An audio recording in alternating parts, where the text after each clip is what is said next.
आएगी। तो चलो सीजन 2 के एपिसोड 1 को शुरू करते हैं। सबसे पहले हमें फैमिलिया कैफे का सीन दिखाया जाता है और मैं तुम्हें सभी लड़कियों के नाम बता दूं। इसका नाम है ओका, इसका नाम है रिहो और इसका नाम है शिरागिकू और ये है एमी और ये है अकाने। कैफे में ऑर्डर्स लेते हुए ओका देखती है कि शिरागिकू हयातो के बहुत करीब होती है और इसके कुछ देर बाद वो देखती है कि अकाने हयातो से चिपक रही है जिन्होंने ये डिसाइड किया है कि वो फैमिलिया कैफे को बर्बाद कर देंगी।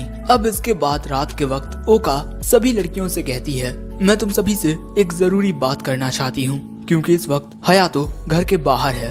अकाने, शिरागिकू, तुम दोनों हयातो से प्यार करती हो, है ना? लेकिन काम के दौरान तुम्हें उससे चिपकना नहीं चाहिए क्योंकि ये हमारे काम पर इफेक्ट डालता है। तुम भी मेरी इस बात से सहमत हो ना, रिहो? रिहो भी कहती है कि हाँ, हमें प्रोफेशनल और पर्सनल मैटर्स को अलग अलग रखना चाहिए। शिरागिकू कहती है कि मैं हयातो से प्यार नहीं करती, मैं तो बस उससे एक सवाल पूछना चाहती थी। अकाने भी यही कहती है, मैं भी बस उसे कॉफी बनाना सिखा रही हूँ। ये बात सुन ओका समझ जाती है कि चाहे कुछ हो जाए ये दोनों सच को कबूल नहीं करेंगी और इसीलिए फैमिलिया कैफे की इज्जत को बचाने के लिए ओका एक बड़ा निर्णय लेती है। वो क्या है कि मैं उससे प्यार करती हूँ, इसीलिए जब तुम दोनों उसके करीब जाती हो तो मुझे अच्छा नहीं लगता। ये बात सुन अकाने कहती है, अच्छा ऐसी बात है, लेकिन तुम तो हमेशा उससे लड़ती रहती हो। अरे वो तो बस इसीलिए ताकि हम दोनों एक दूसरे के साथ वक्त बिता सकें, लेकिन जब हम दोनों अकेले होते हैं तब मैं उससे बहुत प्यार से बात करती हूँ। अकाने पूछती है, अच्छा तो मुझे बताओ कि तुम दोनों कितने करीब हो? ओका कहती है, मैंने उसका हथियार भी देखा है। और ये बात सुन सभी लड़कियां हैरान हो जाती हैं।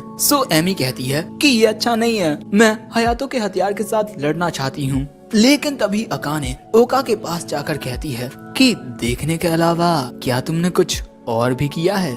और ये बात सुन ओका हयातो के साथ अपने ख्यालों में गुम हो जाती है। लेकिन तभी ख्यालों की दुनिया में से उसे रिहो बाहर निकालती है और रिहो को देखकर हम समझ सकते हैं कि इससे कितना ज्यादा गुस्सा आ रहा है और कहती है कि आखिर तुम उसके इतने करीब कब चली गई?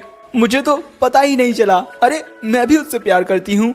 जो बात सुन ये दोनों हैरान हो जाती हैं, लेकिन अकाने कहती है कि ये पक्का झूठ बोल रही है ताकि हम सभी अपने अपने दिल की बात जुबान पर ला दें। और चलो अब मैं भी सच बता ही देती हूँ, हाँ मैं उससे प्यार करती हूँ, जिसका इजहार मैं कर चुकी हूँ। बस उसने अभी तक मुझे एक जवाब नहीं दिया। और अब शिरागिकू भी हयातो के लिए अपने प्यार का इजहार कर देती है और उसने भी हयातो को ये बता दिया है। और अब रिहो ओका से पूछती है कि तुमने अभी तक उसके साथ कुछ भी नहीं किया है ना?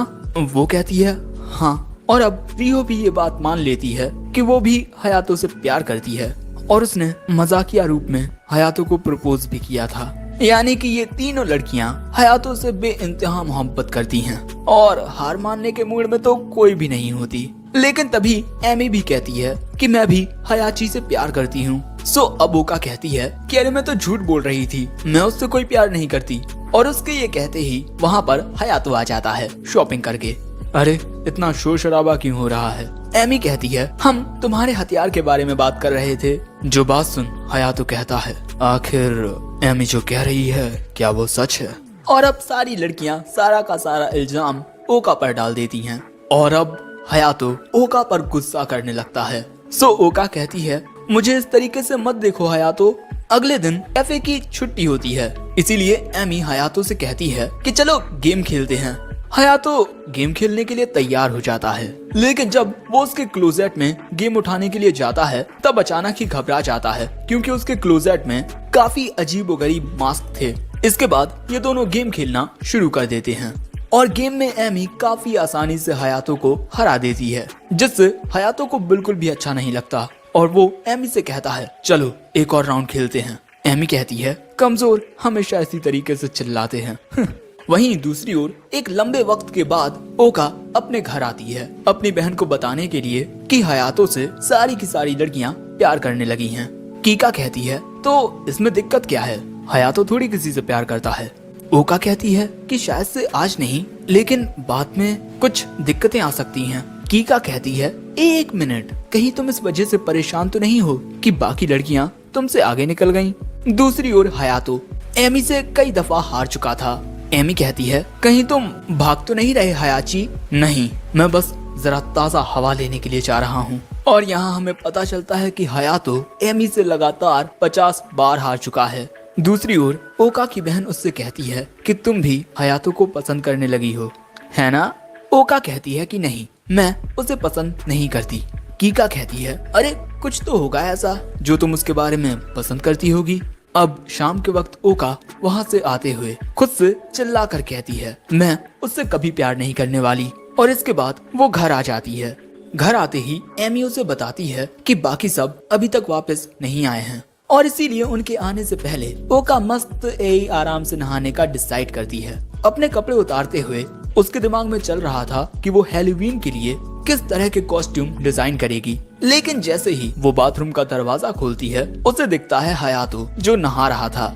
और यहाँ ये दोनों एक दूसरे को निर्वस्त्र देख लेते हैं और ओका की नजर हयातो के हथियार पर जाती है।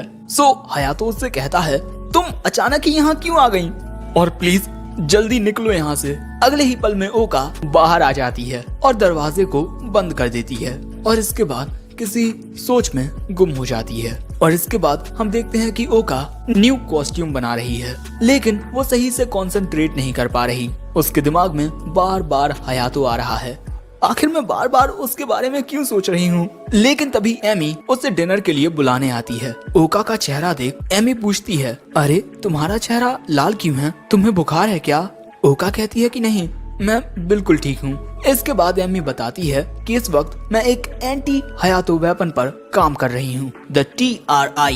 और ये कहने के बाद वो वहाँ से चली जाती है। और ओका कहती है, क्या सच में मेरा चेहरा लाल है?